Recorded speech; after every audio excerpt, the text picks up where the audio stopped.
ാനുള്ള സമ്മർദ്ദം വലുതാണെന്ന് കൊല്ലം കടവൂരിലെ BLO Pauline George. രാവിലെ 8:30 മുതൽ രാത്രി 9:30 വരെ ഫീൽഡിൽ നിൽക്കേണ്ടി വരുന്നു. ജോലി കഴിഞ്ഞ് രാത്രി വൈകി വരുമ്പോൾ സ്ത്രീകൾ നേരിടുന്ന പ്രശ്നങ്ങൾ വലുതാണ്. ജോലി കഴിഞ്ഞ് വന്ന് രാത്രി ഓൺലൈൻ മീറ്റിംഗിനും ഇരിക്കേണ്ടി വരുന്നു. യാതൊരു പരിശീലനവും ഇല്ലാതെയാണ് BLOമാരെ നിയോഗിച്ചതെന്നും പൗളിൻ പറയുന്നു. രാവിലെ 8:30 മുതൽ രാത്രി ഒരു 9-9:30 വരെയും ഞാൻ ഉൾപ്പെടുന്ന ബാക്കി എല്ലാവരും ഇവിടെ എല്ലാ വീടുകളിലും കയറി ഇറങ്ങേണ്ട ഒരു അവസ്ഥയാണ്. അത് ശനിയെന്നോ ഞായറെന്നോ ഇല്ലാതെ നമ്മൾക്ക് പോകേണ്ടി വന്നു. പിന്നെ ടാർജറ്റ് എന്ന് പറഞ്ഞ് ഫിനാൻസുകാർ അവരുടെ ജീവനക്കാരോട് കാണിക്കുന്നത് പോലെ നമ്മുടെ കൂടെ ജോലി ചെയ്യുന്ന സർക്കാർ ജീവനക്കാർ വില്ലേജ് ഓഫീസർമാർ തന്നെ ടാർജറ്റ് എഴുതിയിട്ടിട്ട് ആ ടാർജറ്റ് തികയ്ക്കണം. അത് എല്ലാ ദിവസവും എക്സൽ ഷീറ്റ് ഇടുമ്പം ലൈറ്റ് ഗ്രീൻ റെഡ് ബ്ലൂ ഇങ്ങനെ പല കളറിലിടും. അപ്പൊ റെഡിൽ ഉൾപ്പെടുന്നവരെന്ന് പറയുന്നത് ടാർജറ്റ് അച്ചീവ് ചെയ്യാത്തവരാണ്. അപ്പൊ അച്ചീവ് ചെയ്യാത്തതിന്റെ കാരണം അവർ തിരക്കുന്നില്ല. പകരം നിങ്ങൾ ടാർജറ്റ് അച്ചീവ് ചെയ്തില്ല, അതുകൊണ്ട് നിങ്ങൾക്കെതിരെ നടപടി ഉണ്ടാകും, നിങ്ങൾ വീട്ടിലിരിക്കേണ്ട അവസ്ഥ ഉണ്ടാകും എന്ന് വരെ പല വില്ലേജ് ഓഫീസർമാരും പറയുന്ന ഒരു സ്ഥിതിഗതിയിലേക്കാണ് പോയത്.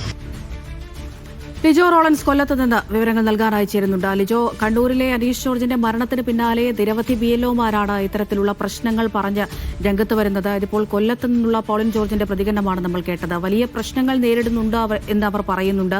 വലിയ സമ്മർദ്ദം അധികാരികളുടെ ഭാഗത്തു നിന്ന് നേരിടുന്നു എന്ന് അവർ പറയുന്നുണ്ട്. എന്തെങ്കിലും തരത്തിൽ പരാതി നൽകുകയോ ഈ ഒരു പ്രശ്ന പരിഹാരത്തിനായി അവർ ആവശ്യപ്പെടുകയോ ചെയ്തിട്ടുണ്ടോ? അമൃത, തീവ്ര വോട്ടർ പട്ടിക പരിഷ്കരണവുമായി ബന്ധപ്പെട്ടുകൊണ്ട് ഈ BLOമാർ വലിയ രീതിയിലുള്ള ഒരു സമ്മർദ്ദമാണ് നേരിടുന്നത് എന്നുള്ളത് അനീഷ് ജോർജിന്റെ മരണവുമായി ബന്ധപ്പെട്ട് തന്നെ വിവരങ്ങൾ പുറത്തു വന്നിരുന്നു. അതിന് പിന്നാലെയാണ് കൊല്ലം കടവൂരിലെ ഒരു BLOയും ഇത്തരത്തിലൊരു വെളിപ്പെടുത്തൽ നടത്തിയിരിക്കുന്നത്. അവർ പരാതിയോ മറ്റു കാര്യങ്ങളായിട്ട് പോകുന്നില്ല, പക്ഷേ BLOമാർക്കിടയിൽ തന്നെ ഇത്തരത്തിൽ വലിയ രീതിയിലുള്ള ഒരു സമ്മർദ്ദം നിലനിൽക്കുന്നുണ്ട് എന്നുള്ള കാര്യം തന്നെയാണ് അവർ വ്യക്തമാക്കുകയും ചെയ്യുന്നത്.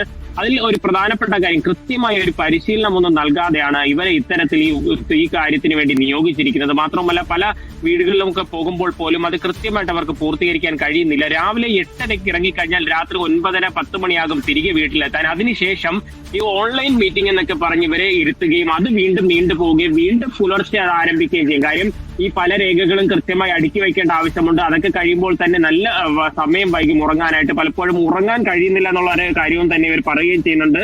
BLOമാർ നേരിടുന്ന ഈ ഒരു സമ്മർദ്ദവും പ്രയാസവും ഒന്നും BLAമാർ, അതായത് പലപ്പോഴും വില്ലേജ് ഓഫീസർമാരാണ് ഇവരുടെ നേരിട്ടുള്ള റിപ്പോർട്ടിംഗ്, അവരറിയുന്നില്ല.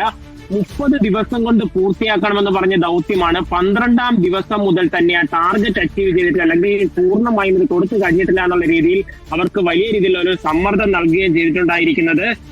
ഇതിനെതിരെ എന്തായാലും കഴിഞ്ഞ ദിവസം കാര്യം പറഞ്ഞ ഇതുപോലെയാണ്. കഴിഞ്ഞ ദിവസം ഈ BLOമാർ സംസ്ഥാന വ്യാപകമായി പ്രതിഷേധിച്ചിട്ടുണ്ടായിരുന്നു.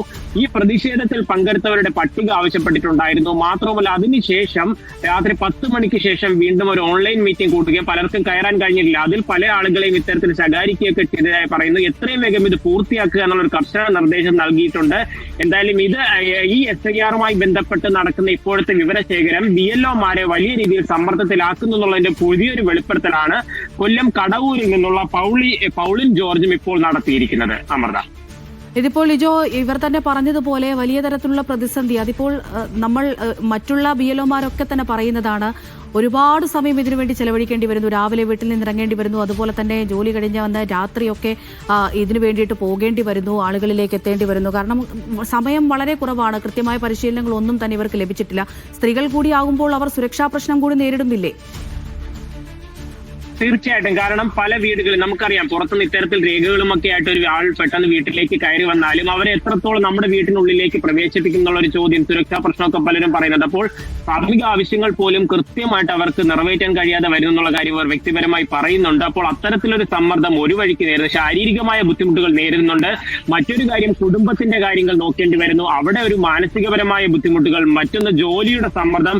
ഇതെല്ലാം കൂടിയാകുമ്പോഴാണ് അവർക്ക് വലിയ രീതിയിലുള്ള ഒരു ബുദ്ധിമുട്ട് നേരിടേണ്ടി വരുന്നത് എന്ന് പറയുന്നു. മാത്രമല്ല മറ്റൊരു കാര്യം, ഇതിനോട് ഒരുപക്ഷെ കൂട്ടിച്ചേർക്കുന്ന കാര്യം, കഴിഞ്ഞ ദിവസം കൊട്ടാരക്കരയിൽ ഇത്തരത്തിൽ ഡ്യൂട്ടിയിലുണ്ടായിരുന്ന ഒരു SI ഒരു ഉദ്യോഗസ്ഥനെ ചെറിയ രീതിയിൽ സമ്മർദ്ദം ഉണ്ടാക്കാൻ തോന്നുന്നു ജില്ലാ ആശുപത്രി. അതായത് പക്ഷേ അദ്ദേഹം പരാതിയുമായി പോകാത്തത് കൊണ്ട്, അല്ലെങ്കിൽ തനിക്ക് അത്തരത്തിലുള്ള ബുദ്ധിമുട്ടൊന്നും ഇല്ല എന്ന് പറയുന്നെങ്കിൽ പോലും ചില അദ്ദേഹത്തിനോട് അടുത്ത ആളുകളോടൊക്കെ വ്യക്തിപരമായി തനിക്ക് ഇത്തരത്തിൽ പെട്ടെന്ന് തീർക്കണം എന്നുള്ള ഒരു പ്രഷറൊക്കെ ഉണ്ട് എന്നുള്ള രീതിയിൽ പറയുകയും ചെയ്യുന്നു. അപ്പോൾ